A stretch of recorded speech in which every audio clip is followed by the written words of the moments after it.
Okay, well, since the day has been going so well, I'll finish off now with one more advanced layout. And that's because someone's just said to me, what's that technique that Mobile use on a lot of our client websites? And it is true, actually, we do use this technique quite a lot. So what's this technique that I'm talking about? Well, as you can see here, I've got this shape with content over the top of it. Well, this shape is actually just a frame, so which creates a really nice look. Often Mobile use it in the same way we've been looking at in the intermediate session, where we use a neutral background with a white on top with a shadow, and it just lifts it up off the page. But what I've done here, I'm showing you an alternative way to set it up. I'm actually using the same gradient angle here. So this is still using our 130 in the outer, and it's using 130 gradient angle also on the inner, and it creates this really quite striking effect. And watch this. So as I scroll down the page here, this is the next layout, and look at how the gradient just melts into the other. You can't even tell these are two separate layouts. So how am I doing this? Well, I will show you just shortly, but here you can see we've got a category here for events, looking good, and we've got a category here for products, again looking good. And of course I can mix and match these, so I can put videos in here, products in here, so on and so forth, as you learned at last night's Sunset Talks. Right, so what's going on? Well, to fast track this, I thought it'd be good to showcase this picking up from the multi-slider episode. So in the multi-slider, we demonstrated that by setting up our mega menus, didn't we? So we started off with the products in a grid, and then we built on that cloned that and made the events mega menu, didn't we, with this multi-slider. So what I've done, I've just started here and fast-tracked us to get us to this position, because these are very similar layouts, aren't they? You know, you can see here. So prerequisite, if you haven't watched this episode where I was built using the multi-slider, the widgets episode to build out this mega menu here, go back and watch that, because it is a good episode, and we'll pick up there. So what I'll do is jump into the editor now, and you can see I've got this set up in exactly the same way we left off in that mega menu episode. We've got our outer padding here at 64, and remember we turned it off on the right because on this particular layout we've got our multi-slider, and then we've got in this case we've got 110% overflowing on the right hand side, which creates this look here where the slider is overflowing. So it's pretty cool stuff. I can just hover this with my mouse like this, or I can use the arrows to move it along. Okay, so let's jump back into the editor now and let's have a look at what's going on. So in the multi-slider, in the mega menu session, I used 1/3 and 2/3, but in this one, slight difference. I'm just using 1/4 and 3/4 because we're selling here. It's giving us a little bit more space on the page. So it's looking good there, isn't it? 1/4 and then 3/4 with 110% on this side. So you should know that by now, after everything we've learned in today's session. So now what's going on? Well, we're missing one key ingredient here, aren't we? We're missing this shape. So how do I put this shape into this page? So let me go and have a look in here. So here we have our layout, but how do I get the shape in there? Because if I put a frame in, the frame is really about 75% here, isn't it? It's like 3/4. So how do I get that shape in there? Because if I move this to 75%, well, I'll just move this in here to 75%. It's going to move the whole thing.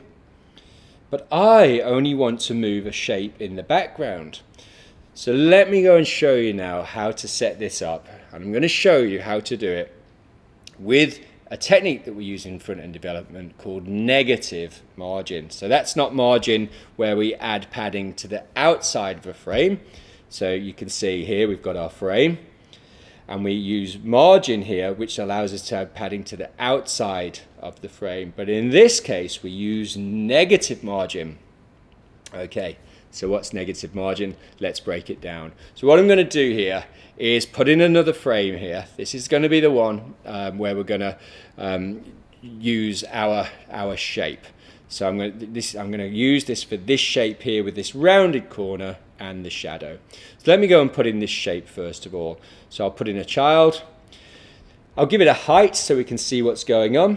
So in this case, I'll make it, it's quite high, isn't it? So I'll make it 900 pixels high. And you can see that's our shape.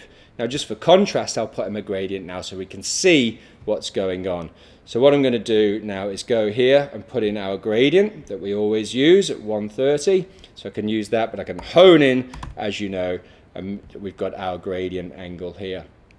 Well, this one, it was about 75%, it had rounded corners. So let's go and pop those in now. So what we can do here is go to frame and then bring this down to 75%, as you can see here. And then what I'll do here is take out this padding off the parent now, because as you know, there was no padding on this side. It goes all the way to the edge. Okay, so let's just do this now. I'll take off the padding on this side. Okay, now let's also move the padding down here as well. So we're probably going to have to put some more padding back in here. But let's just focus on the top frame to begin with. So what I want to do is give this a rounded corner, and I want to give this a rounded corner, and I want to give the whole thing a shadow. But what I don't want to do is give a rounded corner on these sides, because these have got a hard edge. So I only want to give a rounded corner on the bottom right and the top. Okay, so can that be done? Well, let's go and explore over in the advanced where our borders and shadows live over here. Okay, so first of all, I'm going to look at that rounded border, and look, I can give this a top right roundest, right? So like round is not very round, and roundest is very round. So as you know, Mobile are making those hard decisions for you by setting up all these presets that we've used on hundreds of clients time and time again. So in here, I've got top right roundest, which you can see now. This is the class in our class box down here, border top right roundest. Well, for those who want to learn front-end development now, I can actually copy this and paste this, and look, I could write bottom in here. Just as a little cheat there, I'm showing you how to write with classes, but of course I could just select this in here as well. Okay, so now we've got our two rounded corners. So you're learning a bit of front-end development as we go, even though you don't need to know any code because you can do it here in the editor. The mobile editor is just following the principles of code. It's a no-code platform. You don't need to know code, but it is coding in the normal, conventional way. I'll just take this Space Cadet out here just so we can see the rounded corners. And you can see here our rounded corners. So we're looking good. We've got our shape. But this shape just needs that shadow on, doesn't it? So I'm just going to pop over here and let's give it some shadow. As you know from the intermediate session, we're using shadow more, which is giving that shadow, as you can see there. Let's put our Space Cadet back in the background here to give us that full effect. And there's our Space Cadet blue. All right, so we're looking good here. So now we've got this particular background shape. But now the only problem is this text, this content, needs to come up over the top. I almost said shift over the top. This is not a shift effect. This is literally moving up over the top. It's moving up over the top, and that is what negative margin does. It moves the bottom frame up over the top, and we can tell it by exactly how many pixels. So this was 900 pixels, right? And I'm going to move this one up over the top here. So what I'm going to do is just have a look at this. Well, first of all, I want to put a bit more padding in this. Remember, I want some more padding on this side. So I'm actually going to put in our padding here. I'm just going to use 32, and I'll actually use something like this so we can see it a little bit better. So there we're looking good. We've got this space in here, which is quite nice. Now I want to target this and place it over the top. Well, this is 900, and as you've seen there, I've got a bit of padding in that as well. So I want it to be more than 900 pixels. So I'm just thinking logically here. So now I'm going to go to this entire frame here. I'm going to pick this up. I'm going to move it over the top of there. I'm going to do this with negative margin. So let's go down to our frame. Here's our frame. And in the frames, I'm going to roll down to where it says negative margin, just here. And I'm actually going to select something that's greater than 900. Well, you can see here I've got 960. So I'll put 960 in. Now again, design mode, as you know, you wouldn't expect to see something shift in design mode because it's a blueprint, so we can see all of the frames. Right? So, but if I pop to business mode, we can see our effect is in place there. So I'll just show you one more class that's coming soon here. I'm going to just show you, I'm going to go over onto the widget here. I'm going to go into our advanced, and you can see here we've got a new class coming in the widget, which is widget border roundest and widget shadow. So what that actually does, if you want to use this class, you can. It's two different classes, widget border roundest and widget shadow. You can just pop these straight on here.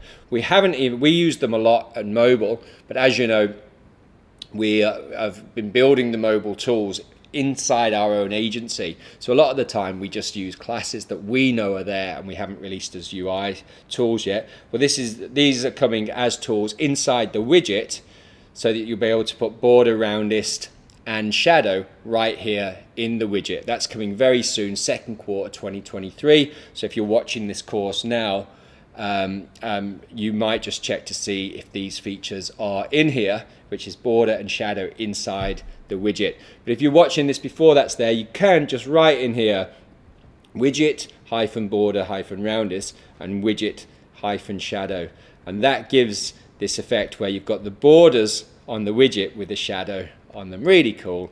Really nice way to use rounded corners on the widget.